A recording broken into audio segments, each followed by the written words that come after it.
breve, tá? Com o universo jurídico e decidi aí estudar direito e também alinhar o que eu gostava, que era o empreendedorismo, com o mundo jurídico.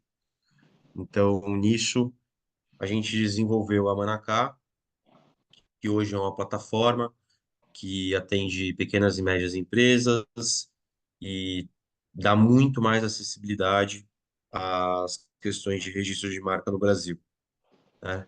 Nós temos clientes aqui no Brasil e também temos clientes na América Latina que desejam fazer os pedidos de registro aqui e protegerem os ativos de marca aqui no Brasil.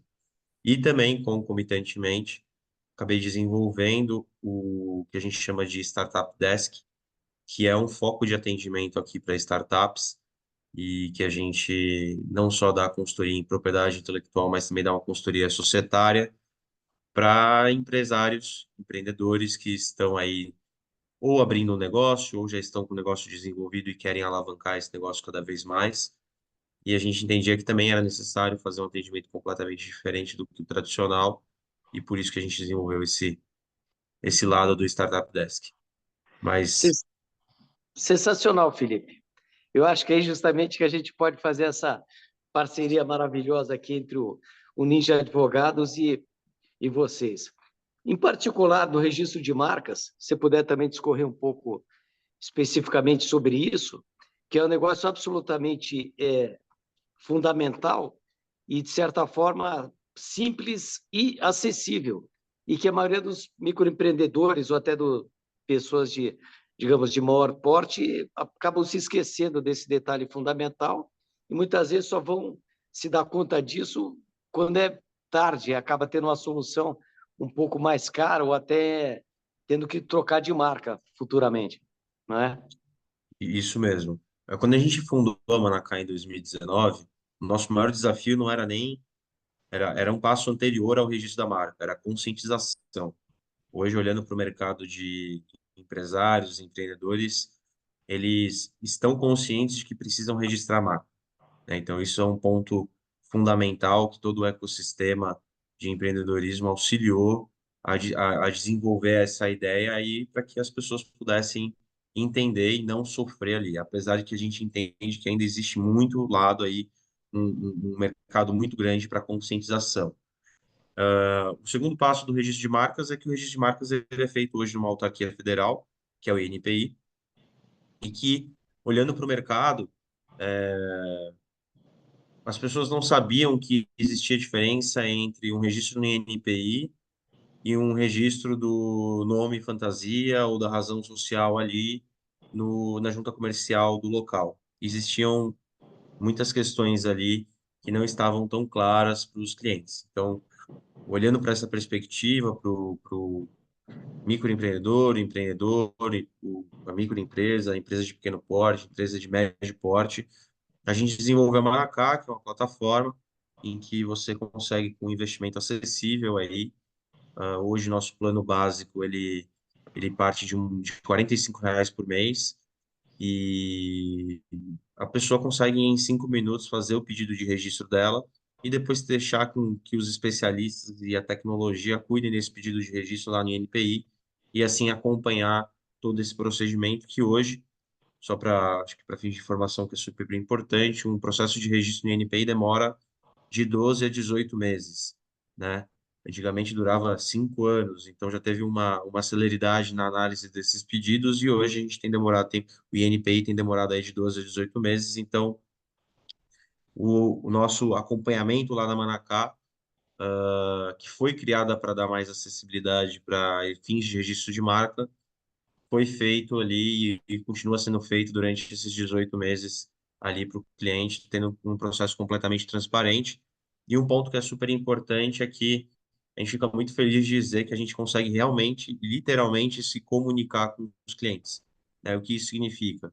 Os clientes saem do âmbito jurídico, saem do que eu falo do juridiquês e começa a transformar ali o vocabulário técnico em um vocabulário acessível, né? Como, por exemplo, o que a gente via muito nas nossas pesquisas no atendimento aos clientes é que os clientes não sabiam diferenciar o que que é uma titularidade. Quando eu falava de titularidade de marca, o que que é um titular, o que que é isso? E aí a gente simplesmente pegou, e começou a falar que não está errado, que é o proprietário da marca. O titular é o proprietário. Então, que tem fins de propriedade ali do ativo intelectual.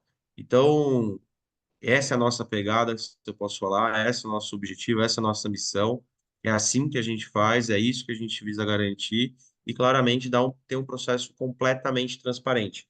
Então, em que o cliente ele tem um pagamento, ele sabe o quanto que ele vai pagar, o quanto que ele tem de expectativa de pagar durante o processo e também, por que não, qual que é a importância de se fazer o processo e o que pode acontecer em termos financeiros para ele se ele não fizer. Então, a gente também tem uma calculadora hoje que a gente manda para os nossos clientes, que é uma calculadora de investimento de registro de marca, em que ele consegue calcular ali o quanto que ele investe em marketing e o que ele perderia em marketing caso ele não registrasse a marca, né?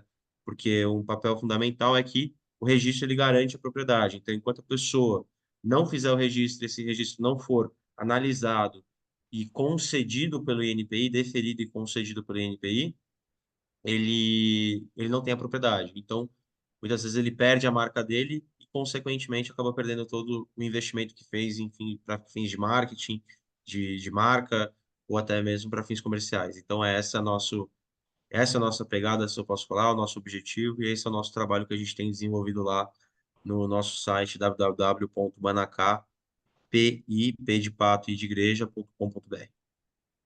Sensacional. E realmente vem de acordo com os nossos objetivos aqui também do Ninja, que é realmente, como você falou, traduzir isso numa linguagem acessível para todo mundo. Quer dizer, no fim, o que o cliente precisa? Saber o que está acontecendo, entender o que está acontecendo numa linguagem simples e transparência também, não só no preço que ele vai pagar, no que ele vai receber e transparência no processo, como também a gente procura fazer, em todos os passos do processo, manter o cliente atualizado, que é sempre uma ansiedade grande do cliente, que ele nunca sabe exatamente nem o que está acontecendo no processo dele, nem onde está, nem como vai parar. E aproveitando aqui também, como é que funciona esse registro no NPI versus o resto do mundo? Se o cara pretende internacionalizar depois a marca dele, como é que fica? Qual seria o passo seguinte, caso necessário? Legal. O registro de marca hoje ele é feito, ele tem um aspecto que a gente fala que é a territorialidade. Então, todo registro ele é válido perante um território. Qual que é o território? Geralmente é um território nacional, né? Então, por exemplo, existia uma falácia de que era necessário registrar a marca em São Paulo, Rio de Janeiro, no Acre, infelizmente algumas empresas ainda acabam utilizando disso para colocar medo nos clientes, né, para fins de registro de marca. E, na realidade, assim, o registro ele é nacional. Esse é um primeiro ponto super importante. Quando a gente fala no âmbito do Brasil, é literalmente nacional, né? Então, a proteção do registro de marca aqui perante o INPI é no âmbito nacional. Depois que você adquiriu esse registro, né, que você fez o processo, você entra com o pedido, ele é analisado durante 12 a 18 meses, o INPI pode conceder ou pode não conceder, e você tem que sempre pagar uma taxa ali para o INPI, né, para fazer o andamento do processo, você paga uma taxa inicial e a taxa final, com certeza, se for concedido o registro, você pode optar pela internacionalização da tua marca, né? Então, você pode hoje utilizar de um mecanismo de registro internacional, que é o Protocolo de Madrid, que atende diversos países, e você entra nessa via, que é uma via facilitadora, em que ela pode explorar alguns países ali que você selecionar, e depois que você passa por essa fase internacional desse protocolo de Madrid, você entra na que a gente chama de fase nacional. Então, o examinador local do país, Estados Unidos, de Portugal, da Espanha, ele vai acabar analisando o teu pedido de registro lá e entendendo se naquela jurisdição você atende os requisitos legais para conseguir obter esse registro da marca. E existe também um mecanismo direto, em que você vai diretamente no país, por exemplo, nos Estados Unidos, você vai no USPTO, né, que é o órgão de patentes e marcas nos Estados Unidos, como se fosse o INPI nos Estados Unidos, que é o responsável pela análise, e você faz o pedido de registro lá, né? Então, hoje você tem mais possibilidades do que no passado, porque o Brasil aderiu ao Protocolo de Madrid já faz alguns anos, E também existe a possibilidade de ir diretamente. O que é importante entender é, sempre que você pensar em internacionalização, você vai estar falando em honorários, né, em dólar, não da Manacá, mas sim dos procuradores que são necessários muitas vezes na jurisdição que a gente estiver falando. Então, nos Estados Unidos, eu tenho que contratar um advogado americano, fora em Portugal igual e assim por diante, para que você possa dar prosseguimento ali. Ou, por exemplo, se tiver algum entrave no teu processo, você possa se defender durante o processo de pedido de registro. Mas isso é super, super legal a tua pergunta, Fernando, porque esse aspecto territorial é muito relevante. Então, às vezes a pessoa acha que está protegendo no INPI, está protegendo o resto do mundo, e não é assim que acontece. Você tem que ir diretamente nesses países e tentar esse registro ali. E como é que fica qual é a ligação, por exemplo, entre o registro da marca e o domínio? Boa pergunta.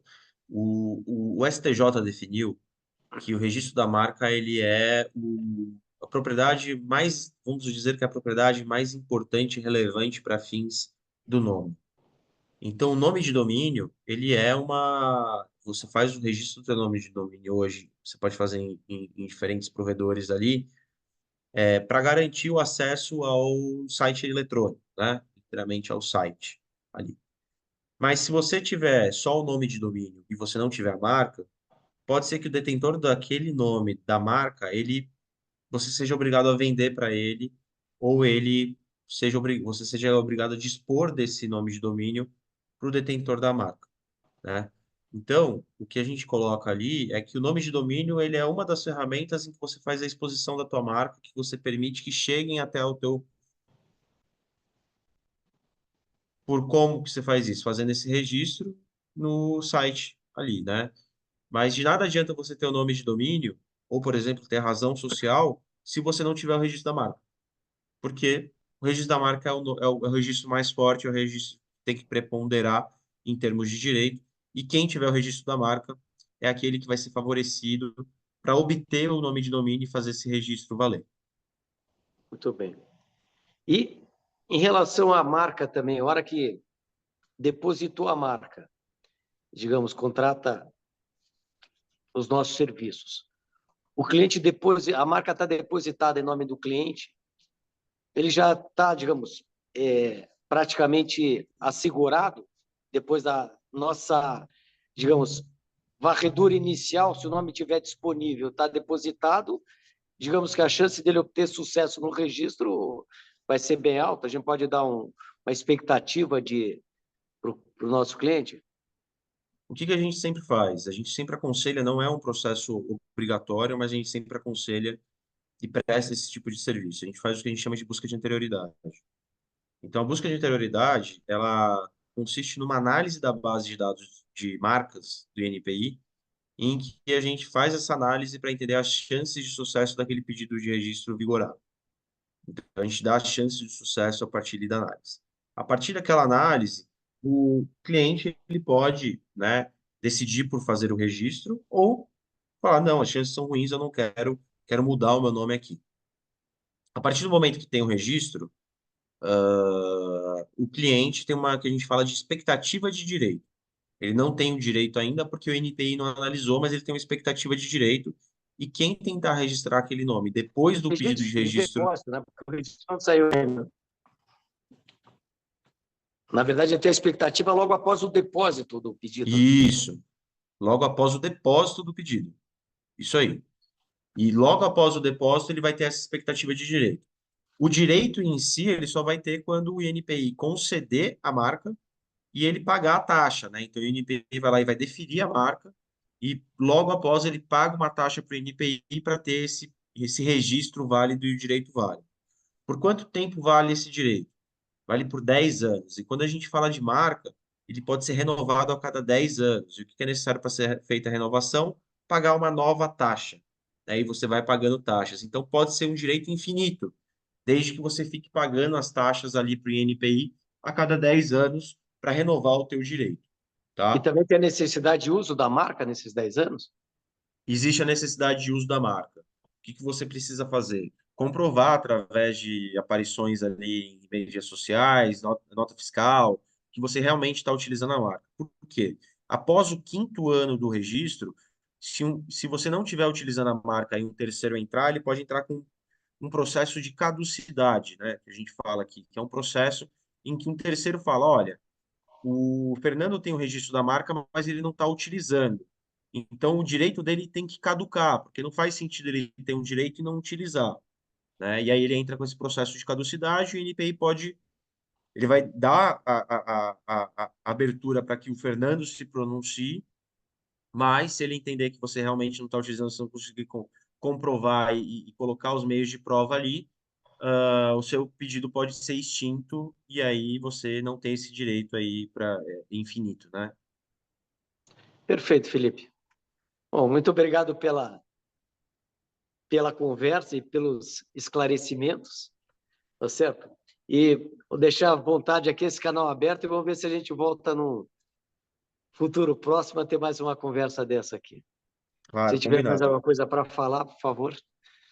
Não, de novo, obrigado pela oportunidade, acho que é super legal, parabéns pela iniciativa, é uma iniciativa muito importante que eu acho que vai impactar a vida de diversas pessoas, milhares de pessoas.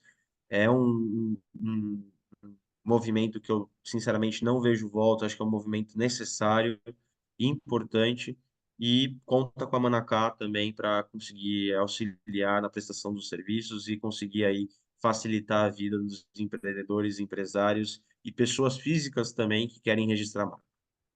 Estamos aqui. Até a próxima, Felipe. Nos falamos. Muito Um obrigado. abraço. Tchau, tchau.